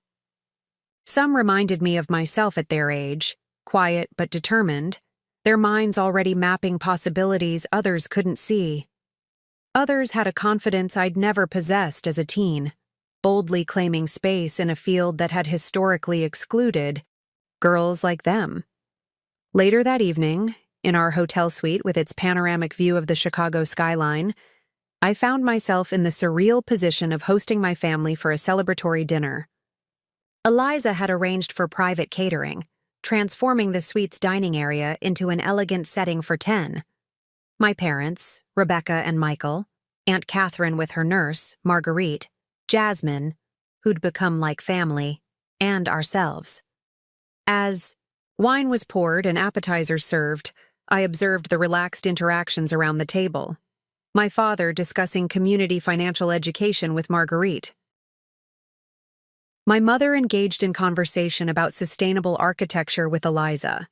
Rebecca showing photos of her nonprofit marketing clients to Jasmine, who offered suggestions for their digital strategies. And Catherine, who had barely spoken during the reception, now animated as she described to Michael the early days of computer programming, the room-sized machines, the punch cards, the women who wrote code before coding was considered prestigious. My mother, Olivia's grandmother, was among them, she said. Eleanor could see patterns in code that others missed. She would have thrived in today's technology world. She lives on through the centers, Marguerite commented. Her vision, embodied in brick and glass and curriculum. Catherine nodded, then turned to me with unexpected earnestness. I have something for you, Olivia. I wasn't sure when to give it to you, but perhaps now is appropriate. Her nurse handed her a small velvet box, which Catherine passed to me across the table. This belonged to Mother, she explained. She wanted you to have it, but I held on to it after she died. Selfishly, perhaps. But seeing what you've created, what her influence helped shape, I know it's time. I opened the box to find an elegant silver brooch in the shape of an infinity symbol, small diamonds embedded along its curves. It was her celebration gift. To herself when she completed her first major programming project in 1958, Catherine explained. A rare moment of professional recognition in a time when women's contributions were often invisible. She called it her infinity pin because she believed knowledge, once created, continues expanding forever. The symbolism wasn't lost on me. AI, perfect representation of what we'd built with the Mitchell Centers. Knowledge and opportunity expanding in ever-widening circles. This is incredible, Aunt Catherine. Thank you for preserving it all these years. It belongs with you, she said simply. The true inheritor of Eleanor's legacy. As dinner progressed, conversation flowed with surprising ease. Old tensions seemed to have dissolved, replaced by a shared pride in what the Mitchell Centers had become. Even my mother, who had once been so dismissive of my technological interests, asked thoughtful questions about our curriculum and student outcomes. After dessert was served, my father unexpectedly tapped his glass for attention. "I hope you'll indulge me for a moment," he began. "This is a celebration of an extraordinary achievement. 50 centers, thousands of students, countless lives changed. But for our family, it represents something even more profound." He looked directly at me, his expression more vulnerable than I'd ever seen it. "Olivia, when your mother and I relegated you to the basement during those Christmas gatherings, we thought we were simply making practical arrangements.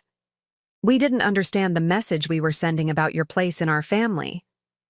And when you showed up at our door after my disgrace with a proposal that saved us from complete ruin, you had every right to demand acknowledgement of that hurt."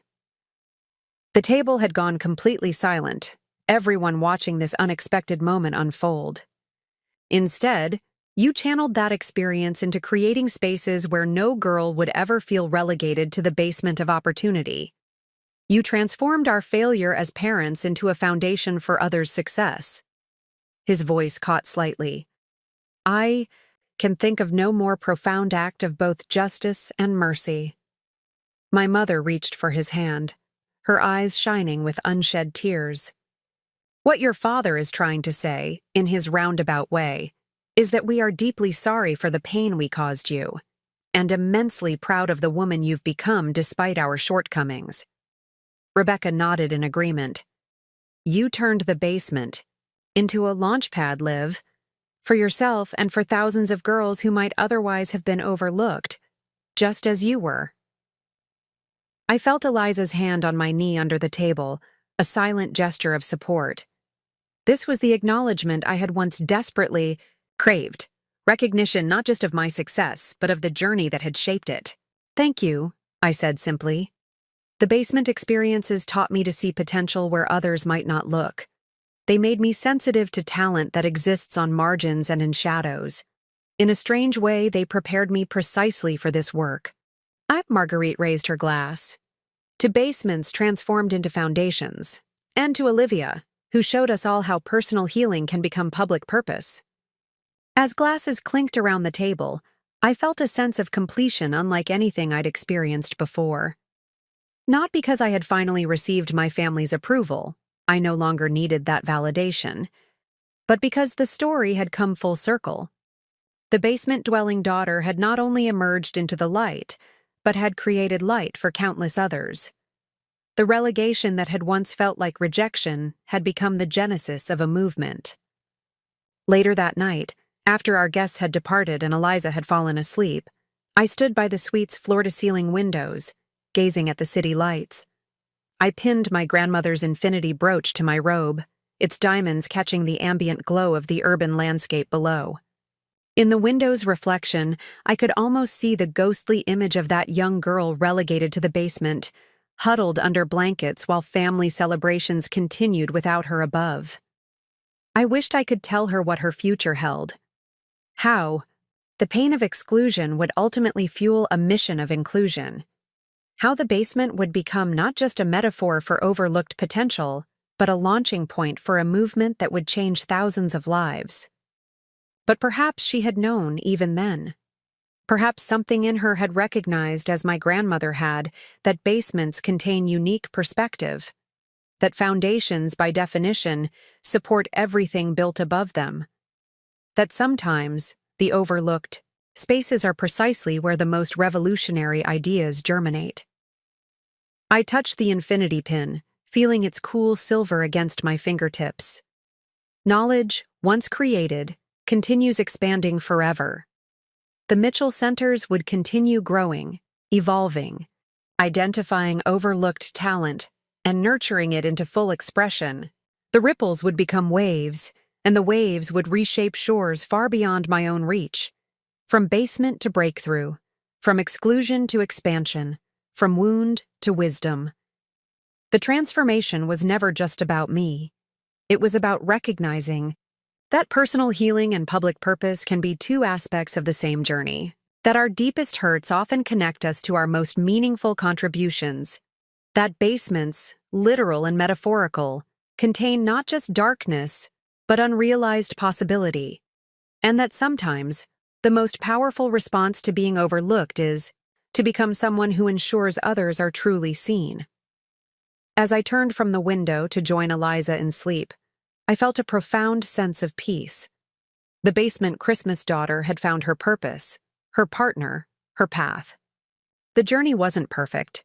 Family relationships remained complex, old wounds occasionally reopened, new challenges continually emerged.